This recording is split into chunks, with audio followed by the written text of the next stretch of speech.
మునులకు సైతం ఈ కాశీని వదిలిపెట్టి వెళ్ళడం సాధ్యం కాదు, కానీ మనం వెళ్ళవలసిన పరిస్థితి ఏర్పడినది అని ఒక చంటి బిడ్డలాగా ఆవిడ దగ్గర బాధపడుతున్నాడు. ధర్మపత్ని మన ఇరువురికి కాశీని వదిలి వెళ్ళేటువంటి భయంకరమైనటువంటి స్థితి ఏర్పడినది అంటున్నాడు.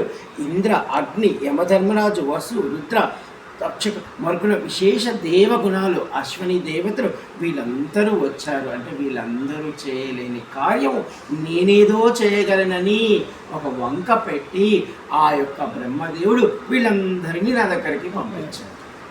ఇప్పుడు వీళ్ళందరూ వచ్చారు, అడిగారు, కాదని చెప్పలేను. బ్రహ్మదేవుడు పంపించాడు. బ్రహ్మదేవుడి మాట నేను తిరస్కరించలేను. ఏమిటి ఈ ధర్మ సంకటం నాకు అని బాధపడుతున్నాడు. కాశీ విశ్వనాథుని తారక ఉపదేశము కొరకు ఎట్టి పరిస్థితిలో కూడా ఈ అవిముక్త క్షేత్రమును విడవకుండా ఉండాలని నియమం పట్టాను నేను. అంటే కాశీలో ఎవరైనా చనిపోతారో లేదా కాశీలో ఉంటారంటే సాక్షాత్ విశ్వనాథుడు వచ్చి వారి కుడి చెవిలో తారక మంత్రాన్ని ఉపదేశించి అమ్మవారైనటువంటి సాక్షాత్ పార్వతీమాత వాళ్ళకి విసురుతూ, అంటే ఎన్నో కోట్ల జన్మల నుంచి, అంటే మనం చనిపోతున్నప్పుడు మనకి మరణం అనేది సునాయాసంగా రావడం చాలా దుర్లభం ఈ కలియుగంలో. ఎందుకంటే అలా పడుకున్న వాళ్ళు పడుకున్నట్టుగా వెళ్ళడము, తిన్నవాళ్ళు తిన్నట్టుగా వెళ్ళడము మనం ఎక్కడో వింటాం. ఏదో చనిపోయే ముందు ఒక హాస్పిటల్కి వెళ్ళో ఏ రోగముతోనో దేనితోనో చనిపోతూ ఉంటారు ఎక్కువ. కానీ ఈ కాశీలో మాత్రం ఈ తారక మంత్రాన్ని చెప్పి ఈశ్వరుడు ఎటువంటి బాధ లేకుండా తీసుకుని వెళ్ళగలడు. అటువంటి స్థితిని వదిలి వెళ్ళవలసి వచ్చింది ఓ లోపాముద్ర అని బాధపడుతున్నాడు. కాశీయందు విశ్వనాథునిచే నియమించబడిన గణములు కాశీవాసులను ఉంచవాలా వద్దా చూస్తారు. వారు ఇప్పుడు నన్ను ఏమన్నా ఇబ్బంది పెడుతున్నారేమో. అంటే మనం నిజంగా కాశీలో ఉండాలి అనుకుంటే కాశీ విశ్వనాథుడు కాశీలో ఎన్నో వేల గణాలను పెట్టి ఉన్నాడు. గణాలు అంటే మనకు ఇప్పుడు ఒక పెద్ద ఆఫీసులు ఉన్నాడు అనుకోండి, సెక్యూరిటీ గార్డ్స్. మనం ఇప్పుడు భాషలో మనం చెప్పుకోవాలంటే మనం ఇప్పుడు ఎవరైనా కలవాలనుకోండి, ఇప్పుడు మోడీని కలుద్దాం అనుకుని మనం పోతే గబగబా రా అంటాడు ఆయన, రా అనడు ఆయన. ఎంతమందిని కలవాలో, దానికి ఎంతమంది ప్రోటోకాల్ కావాలో కనీసం మనం ఒక 6 నెలలైనా ప్రయత్నిస్తే కానీ మనకు ఆ సమయం దొరకదు. అయితే అదే చూడండి, ఈయనకి ఇంత సమయం పడితే ఇక దేవాతి దేవుడైనటువంటి విశ్వనాథుని యొక్క అనుగ్రహాన్ని పొంది ఆయన చేత మన తారక మంత్రం, ఆయన మన కుడి చెవి తాకి ఒరే వినరా చెప్తాం తారక మంత్రం అని చెప్పి మనం పోతున్నాం. అంటే మనం ఏ స్థాయికి వెళ్ళాలి ఇది చెప్తున్నాడు. అంటే అందుకు కాశీలో ఈ విశ్వనాథుడు అనేక గణములు, అంటే కొన్ని వేల గణాలు ఉన్నారు కాశీలో. అంటే మనకు చెప్పుకున్నాం కాశీ ఖండంలో 47,000 కోట్ల శివలింగాలు ఉన్నాయి. ఎన్ని శివలింగాలు ఉన్నాయి? 47,000 కోట్ల శివలింగాలు ఉన్నాయని ఎప్పుడో అన్ని యుగాల కంటే ముందే కాశీ ఖండం రాయబడింది. అప్పుడు చెప్పారు 47,000 కోట్ల శివలింగాలని. కానీ అప్పటి నుంచి ఇప్పటి వరకు మా బామ్మ లాంటి వాళ్ళు ఎంతోమంది గొప్ప గొప్ప తపస్సులు వచ్చి వాళ్ళు మళ్ళీ ప్రతిష్ఠించున్నారు. ఇంక ఇవి లెక్కేస్తే ఇంకెన్ని కోట్లు ఉంటాయి. మనకి దేవతలు 33,000 కోట్ల మందే, కానీ కాశీలో ఉన్నవి 47,000 కోట్ల శివలింగాలని చెప్పారు.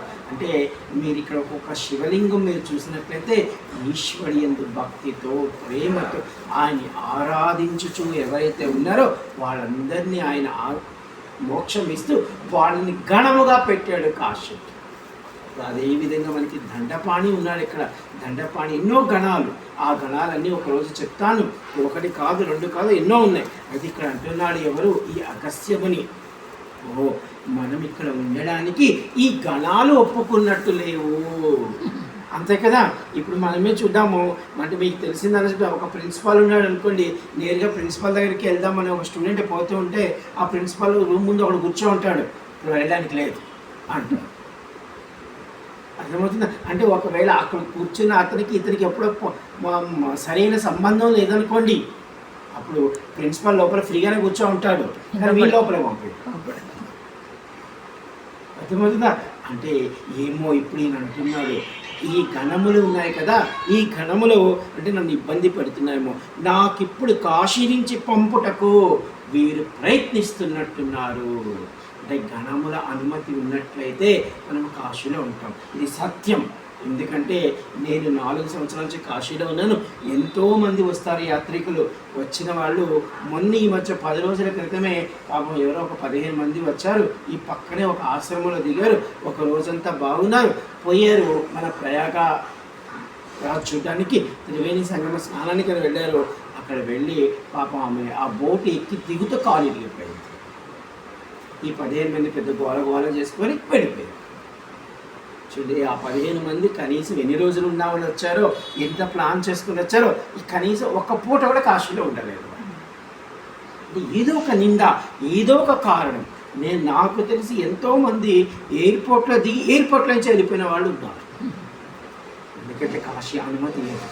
ఇప్పుడు మనకి ఇక్కడ చాలామంది 9 నెలలు వాసమని వస్తారు, లేదా 3 నెలలు వాసమని వస్తారు. వచ్చిన వాళ్ళకి రూమ్లోకి వెళ్తారు. రూమ్లో పడుకోగానే మాకు ఏందోగా ఉందండి, ఏదో అయిపోతుందండి, మేము వెళ్ళిపోతామండి. ఎందుకంటే కాశీ అలా అంటారు. ఎవరు పరిపూర్ణమైన మనసుతో విశ్వనాథుణ్ణే పట్టుకున్నారా వాడు కాశీలో ఉండగలుగుతాడు. మనం మిగతావి పట్టుకున్నామా, ఈ గణాలు ఉన్నాయి కదా, బయటికి పంపించేస్తాం. ఇది అన్నమాట. అంటే ఈశ్వరుడు అమ్మవారు అలా పెట్టి ఉన్నారు గణాలు. ఓ తండ్రి, విశ్వనాథుడు మన విషయములో విముఖత ఉన్నాడేమో లోపాముద్రాదేవి అని అంటున్నాడు. అంటే ఈ గణములు ఎంత మనల్ని పంపించారనుకున్నా అసలు ఆయన విశ్వనాథుడి మన మీద ప్రేమ ఉందనుకోండి, మనం ఉండవచ్చు. కానీ విశ్వనాథుడు కూడా మౌనంగా మనము కాశీ వదిలిపోవడానికి ప్రయత్నిస్తున్నట్టున్నాడు. లోపాముద్ర, ఇది ఏ జన్మ దౌర్భాగ్యమో మనకి అని లోపల బాధపడుతున్నాడు.